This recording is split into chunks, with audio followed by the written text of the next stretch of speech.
Le printemps de 1866 apporta à Fairfax Manor une chaleur humide qui collait à la peau comme une malédiction. Catherine Harwell observait depuis la galerie de sa demeure les champs de coton qui s'étendaient jusqu'à l'horizon brumeux du Mississippi. 2 années s'étaient écoulées depuis la mort de son époux, emporté par la fièvre jaune, et la plantation survivait tant bien que mal sous sa direction. Les temps avaient changé. La guerre était finie, l'esclavage aboli, mais ici, loin des regards, les anciennes façons persistaient. Les travailleurs restaient parce qu'ils n'avaient nulle part où aller, parce que la liberté sur papier ne changeait rien quand on ne possédait ni terre ni argent. Catherine avait 43 ans et la solitude lui pesait plus qu'elle ne l'aurait jamais admis. Son mari l'avait laissée avec une plantation endettée, une fille capricieuse et un vide dans sa vie qu'aucune occupation ne parvenait à combler. Elle se tenait droite, austère, vêtue de noir perpétuel, mais sous cette façade rigide bouillonnait quelque chose de plus sombre. Tobias travaillait aux écuries depuis 3 ans. 28 ans, des mains habiles avec les chevaux, un regard qui fixait le sol quand elle passait. Il avait ce mélange de force physique et de retenue qui troublait Catherine plus qu'elle ne voulait se l'avouer. Elle avait commencé par le remarquer simplement, puis par le chercher du regard, puis par inventer des prétextes pour descendre aux écuries à des heures inhabituelles. Un soir de mars, elle l'avait convoqué à la maison principale. Tobias était monté avec cette crainte instinctive que tout homme noir connaissait face à une convocation de maîtresse blanche. Elle l'attendait dans le petit salon, une lampe à huile jetant des ombres dansantes sur les murs. « Tobias, j'ai besoin que tu transportes quelque chose dans ma chambre. » Il avait obéi, portant une malle qui ne pesait presque rien. Une fois dans la chambre, elle avait refermé la porte derrière lui. Le clic du verrou avait résonné comme un coup de feu dans le silence. « Madame Harwell, je... » « Tais-toi. » Elle s'était approchée, et Tobias avait reculé jusqu'à ce que son dos touche le mur. Catherine le fixait avec une intensité qui le glaçait. « Tu sais ce qui arrive aux hommes comme toi qui désobéissent. » Tobias connaissait. Il avait vu Thomas pendu l'année précédente pour avoir soi-disant volé un jambon. Il avait vu Sarah marquée au fer rouge pour avoir répondu avec insolence. La liberté n'était qu'un mot, ici. « Oui, madame. »« Alors tu feras exactement ce que je te demande. » Ce premier soir établit un schéma qui allait se répéter pendant des mois. Catherine le convoquait 2 ou 3 fois par semaine, toujours après le coucher du soleil, toujours avec cette même autorité glaciale qui ne laissait aucune place au refus. Tobias se soumettait parce qu'il n'avait pas le choix, parce que dire non signifiait la mort ou pire. Elle ne lui demandait jamais son avis, ne feignait pas la tendresse. C'était une prise de possession pure et simple. Après, elle le renvoyait sans un mot, comme on congédie un domestique. Tobias retournait à sa cabane, le corps et l'esprit meurtris, incapable de parler à quiconque de ce qui se passait. Qui le croirait? Qui s'en soucierait? Dans ce monde tordu, une femme blanche pouvait faire ce qu'elle voulait d'un homme noir, et c'était encore lui qu'on punirait s'il osait se plaindre.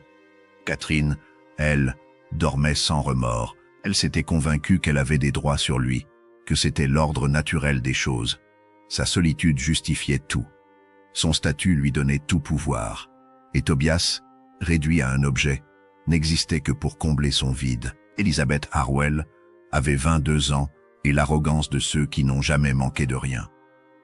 Belle selon les critères de l'époque, avec des cheveux blonds en boucles élaborées et une taille fine sanglée dans des corsets coûteux, elle s'ennuyait terriblement à Fairfax Manor. La guerre avait emporté son fiancé, tué à Shiloh avant même qu'il n'ait pu se marier. Depuis, elle vivait dans une sorte de suspension. Elle remarqua Tobias un matin d'avril alors qu'elle descendait aux écuries. Il sellait son cheval avec des gestes précis. Quelque chose dans sa manière de bouger, dans cette force contenue, attira son attention. « Comment t'appelles-tu » Tobias leva brièvement les yeux avant de les baisser. « Tobias, mademoiselle. Regarde-moi quand je te parle. » Il obéit, et Elisabeth vit dans ses yeux une lassitude qui l'intrigua, pas la soumission habituelle, mais quelque chose de plus profond. Elle commença à trouver des raisons de venir aux écuries. Un harnais à vérifier, un cheval qui boitait. Tobias répondait avec politesse, mais restait distant.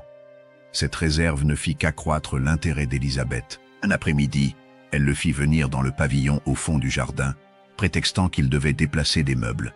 Une fois seule, elle ferma la porte. « Tu es différent des autres. » Tobias garda le silence. Il savait déjà où cela menait. « Mademoiselle, je dois retourner travailler. Vois, je ne t'ai pas donné la permission de partir. » Elle s'approcha, posa une main sur son torse. Tobias se raidit, mais ne bougea pas. Élisabeth interpréta cette immobilité comme de l'acceptation, alors que c'était de la terreur. « Tu me plais, Tobias, et je prends toujours ce qui me plaît. Où ?» Ce qui commença ce jour-là ressemblait en surface à ce qu'il vivait avec Catherine, mais Élisabeth y ajoutait une dimension encore plus tordue. Elle se convainquait qu'il y avait de l'amour entre eux. Elle lui parlait avec une douceur feinte, lui demandait s'il était heureux, s'il pensait à elle. Tobias devait jouer le jeu.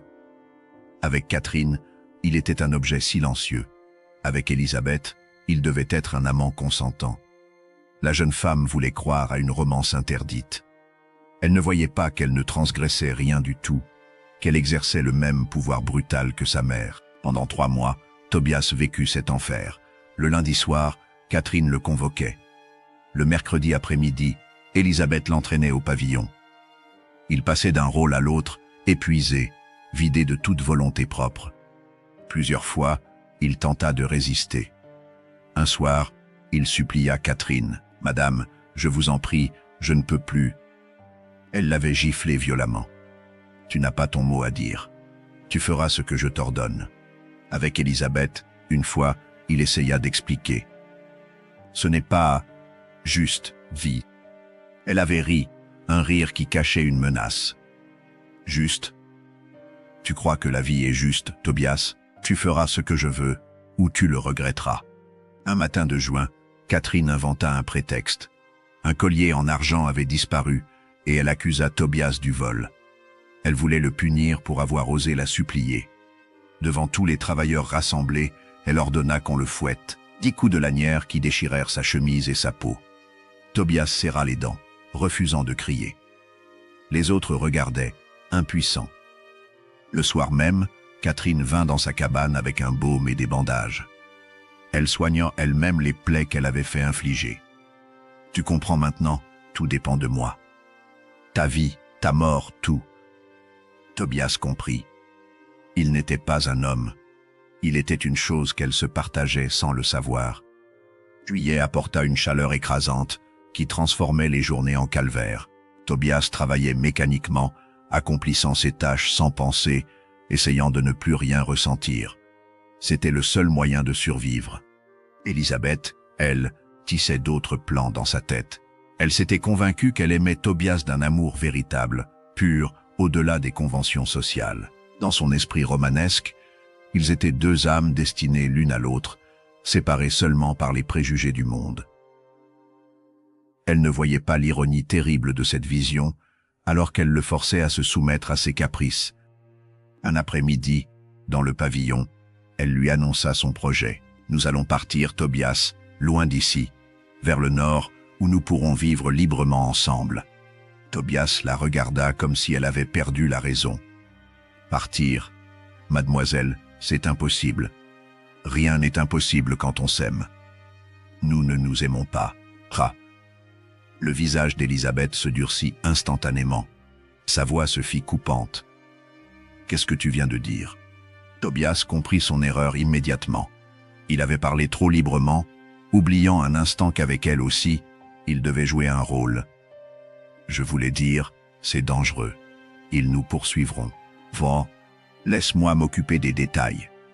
J'ai de l'argent, des bijoux que je peux vendre. On prendra le train jusqu'à Memphis, puis on continuera vers Chicago.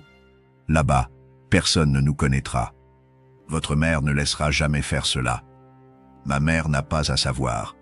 On partira en pleine nuit. Quand elle se réveillera, nous serons déjà loin. » Tobias voulut refuser catégoriquement, mais il voyait déjà dans les yeux d'Élisabeth cette lueur dangereuse qu'il connaissait trop bien.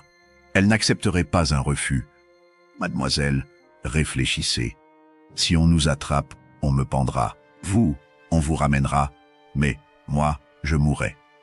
Alors il faudra ne pas se faire attraper. » Elle s'approcha, prit son visage entre ses mains avec une tendresse forcée. « Tobias, je t'offre la liberté, une vraie vie. Tu ne veux pas être libre, Laure. » Il voulait lui crier qu'il n'avait jamais été libre un seul jour depuis qu'elle et sa mère avaient posé leurs griffes sur lui. Que leur liberté à elle consistait à le réduire en esclavage d'une manière encore plus perverse que les chaînes officielles, mais il se tut. « Si je refuse ?» Le visage d'Elisabeth changea complètement. La douceur disparut, remplacée par une froideur calculatrice. « Si tu refuses, j'irai voir le shérif. Je lui dirai que tu m'as forcé, que tu profitais de moi depuis des mois. Tu sais ce qu'ils font aux hommes comme toi accusés de ça ?» Tobias le savait. On ne posait même pas de questions. On pendait d'abord. « Tu as compris. Tu vas accepter ce plan et tu vas faire semblant d'être heureux, parce que c'est ta seule chance de rester en vie. » Il hocha la tête, vaincu. Elisabeth sourit, satisfaite, et l'embrassa comme si de rien n'était. Les jours suivants, elle élabora son plan avec un enthousiasme presque enfantin.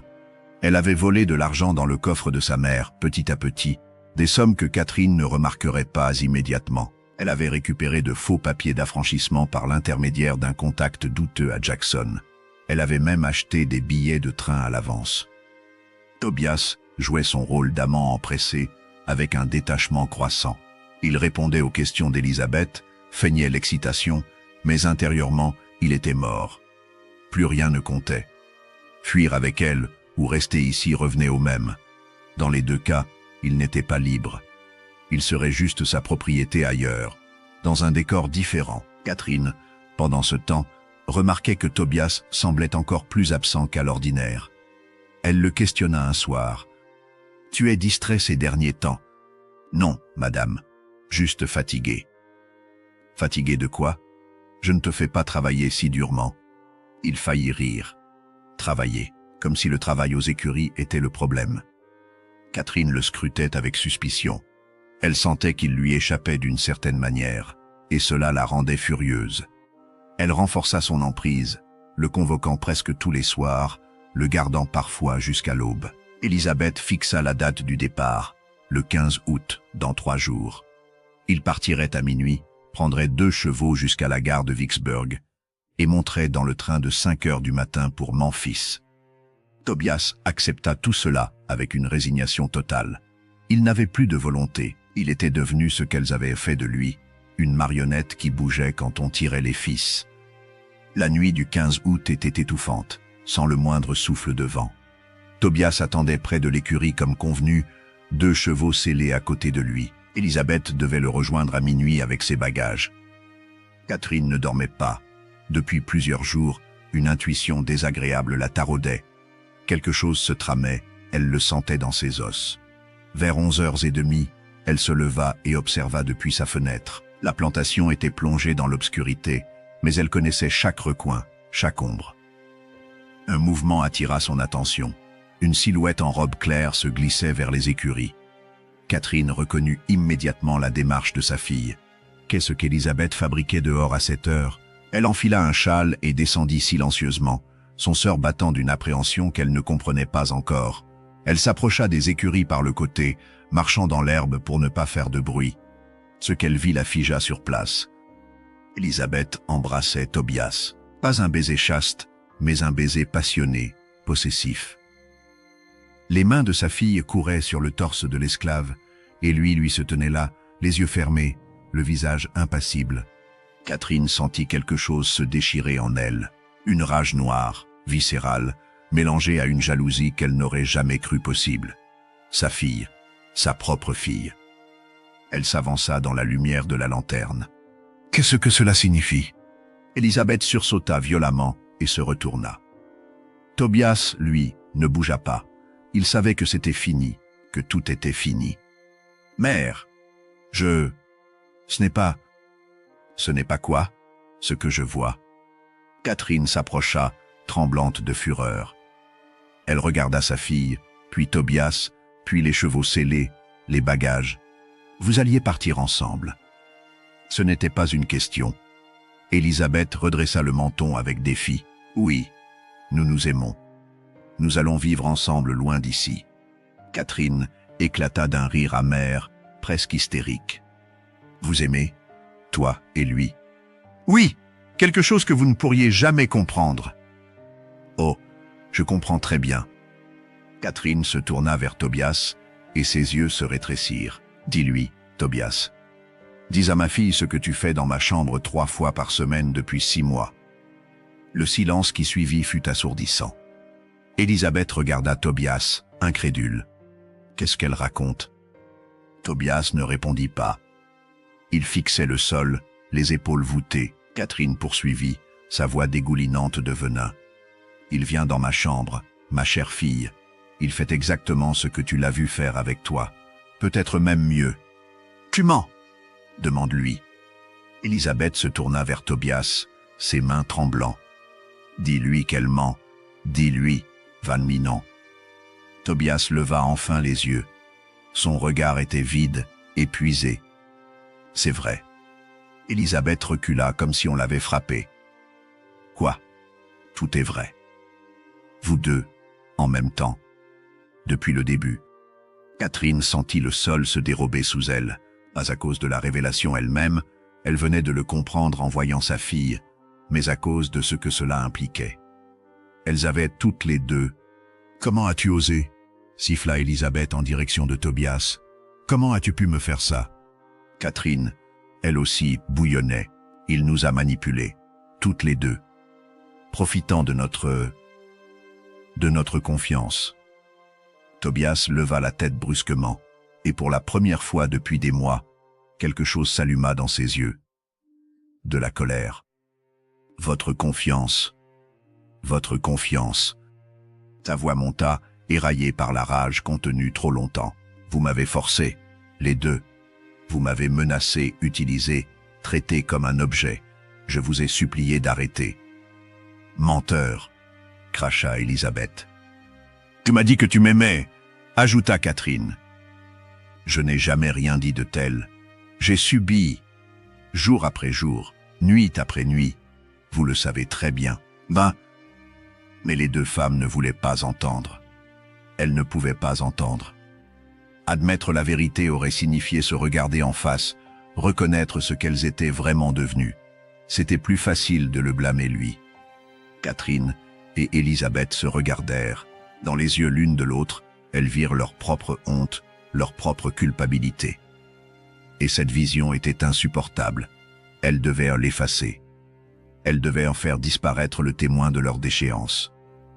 Il a profité de nous, dit Catherine lentement. Il nous a manipulés, renchérit Élisabeth. Il mérite de payer. Pour la première fois de leur vie, mère et fille étaient parfaitement d'accord. Catherine retourna à la maison et revint quelques minutes plus tard avec une petite fiole qu'elle gardait dans son cabinet de curiosité. De la belladone mélangée à de la digitale, un poison que son défunt mari utilisait autrefois pour éliminer les rats dans les granges. Assez puissant pour tuer un homme en quelques heures. Tobias comprit immédiatement ce qu'elle tenait. Il recula, levant les mains devant lui. « Non, non, s'il vous plaît, ne faites pas ça. Tu aurais dû y penser avant, » dit Catherine froidement. Élisabeth, le visage dur comme de la pierre, attrapa une bouteille de whisky dans la sacoche qu'elle avait préparée pour la fuite. Catherine y versa le contenu de la fiole. Le liquide ambré se troubla légèrement, mais rien qu'on remarquerait dans la pénombre. « Bois », ordonna Catherine en lui tendant la bouteille. « Je vous en supplie, je n'ai rien fait de mal, vous le savez. Au fond de vous, vous le savez. Bois !» Tobias secoua la tête, les larmes maintenant coulant librement sur ses joues. « J'ai une famille, une sœur à la Nouvelle-Orléans. Elle attend que je vienne la chercher. S'il vous plaît, ayez pitié. » Élisabeth gifla la bouteille hors des mains de sa mère et la saisit elle-même. Elle s'approcha de Tobias, son beau visage déformé par une rage froide. « Tu as fait de moi une idiote. Tu m'as fait croire que tu m'aimais alors que tu couchais avec ma mère. Tu as sali quelque chose de pur. » « Il n'y avait rien de pur, » cria Tobias. « Rien, vous m'avez forcé dès le premier jour. Vous m'avez menacé de me faire tuer si je refusais. » Menteur jusqu'au bout. Catherine fit signe au contremaître qui dormait dans la cabane voisine. L'homme arriva, encore endormi, et à eux trois, Ils maîtrisèrent Tobias.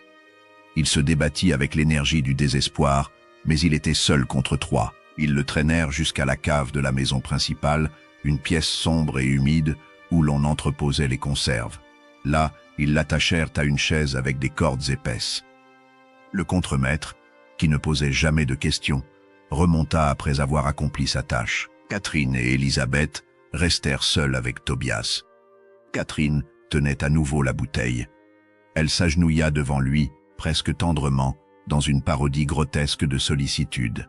« Si tu bois toi-même, ce sera plus rapide, moins douloureux.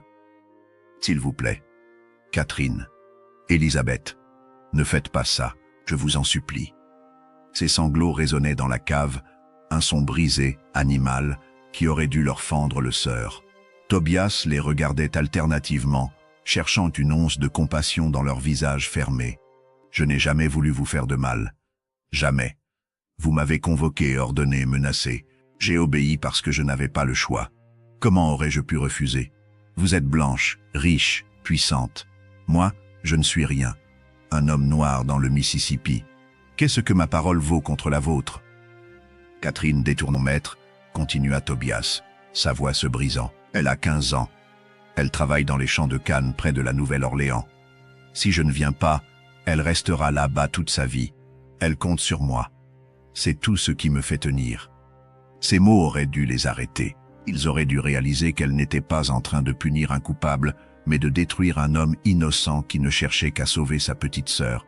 Mais elle s'était déjà enfermée dans leur version de l'histoire, celle où il était le méchant, le manipulateur, l'abuseur. Revenir en arrière, maintenant, aurait signifié admettre l'inadmissible. Comme il refusait d'ouvrir la bouche, Élisabeth lui pinça violemment le nez.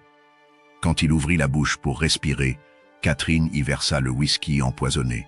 Il toussa, cracha, mais une bonne partie du liquide était déjà descendue dans sa gorge.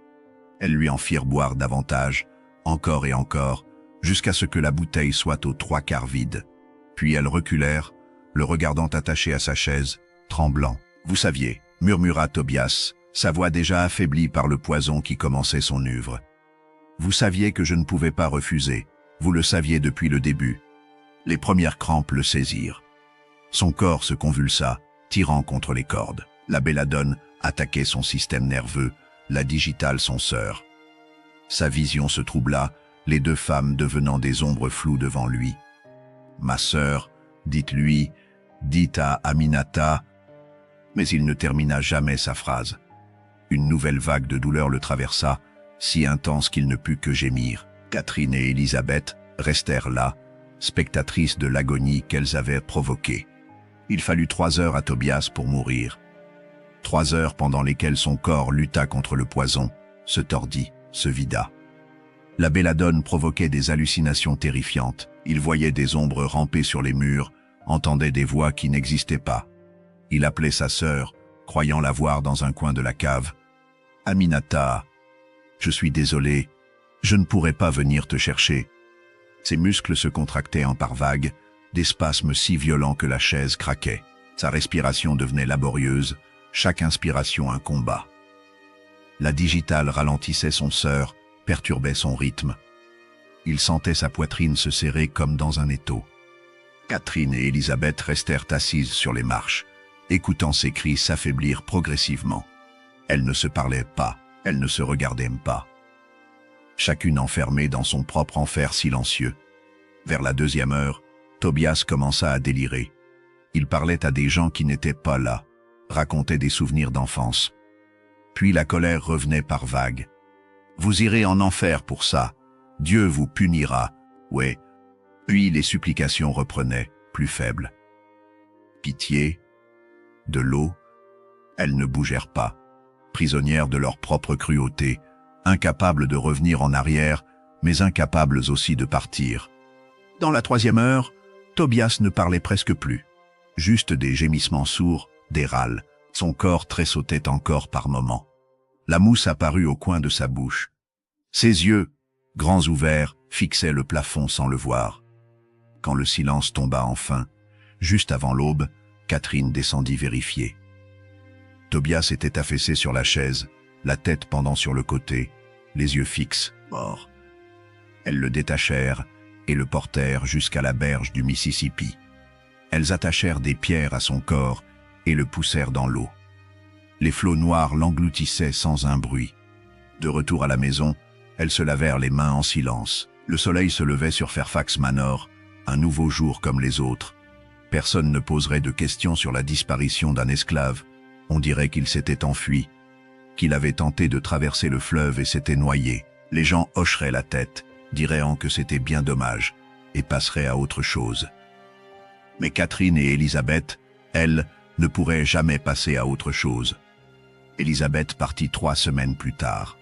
Elle fit ses bagages sans un mot, évitant soigneusement de croiser le regard de sa mère. Les 2 femmes se côtoyaient dans la maison comme des fantômes. Elles ne parlaient plus de cette nuit. Elles ne mentionnaient jamais le nom de Tobias, mais son absence pesait dans chaque pièce, dans chaque silence. Le matin du départ, Catherine descendit sur la galerie et regarda sa fille monter dans la calèche. Élisabeth ne se retourna pas un signe d'adieu. La calèche s'éloigna dans l'allée bordée de chênes, soulevant un nuage de poussière rouge. Catherine resta là longtemps. Elle se sentait vidée, creuse. Elle avait perdu sa fille. Pas à cause de la distance, mais à cause de ce qu'elles avaient fait ensemble. Cette complicité dans le meurtre créait entre elles un abîme plus profond que n'importe quel océan. Élisabeth s'installa chez sa tante à Charleston. Elle raconta qu'elle ne supportait plus la plantation après la guerre. Sa tante accepta cette explication sans poser trop de questions. Mais les cauchemars vinrent rapidement. La première nuit, Élisabeth se réveilla en hurlant. Elle avait rêvé de la cave, de Tobias attaché à la chaise, de ses yeux la fixant. Dans le rêve, il ne criait pas. Il la regardait simplement, et ce regard muet était pire que n'importe quelle accusation. Les cauchemars se répétèrent, nuit après nuit. Tobias suppliant. Tobias se tordant de douleur. Tobias murmurant le nom de sa sœur. Elle commença à redouter l'heure du coucher. Elle buvait du laudanum pour dormir, mais même le laudanum ne chassait pas les visions. Le jour, elle essayait de vivre normalement. Elle assistait au thé, rencontrait des prétendants, souriait quand il fallait. Mais derrière ce masque, quelque chose en elle était mort dans cette cave du Mississippi. Les années passèrent. Élisabeth refusa tous les prétendants. Elle ne pouvait imaginer partager sa vie avec quelqu'un. Comment aurait-elle pu se donner à un homme après ce qu'elle avait fait? Comment aurait-elle pu accepter des caresses tendres quand elle se souvenait de ses propres mains forçant Tobias à boire le poison? Elle ne répondit jamais aux lettres de sa mère. Catherine écrivit d'abord chaque semaine, puis moins souvent. Ses lettres parlaient de détails insignifiants. Elle ne mentionnait jamais l'essentiel. Comment aurait-elle pu mettre par écrit ce qui s'était passé? Catherine vivait son propre enfer à Fairfax Manor. Sans sa fille, sans Tobias, elle sombrait dans une paralysie mentale. La plantation périclita rapidement. Elle n'avait plus l'énergie de gérer quoi que ce soit. Les travailleurs partirent un à un. En moins de 2 ans, Fairfax Manor ne comptait plus que quelques vieux qui restaient par habitude plus que par choix. Les champs retournèrent à l'état sauvage. Le coton ne fut plus planté. Les mauvaises herbes envahirent les allées.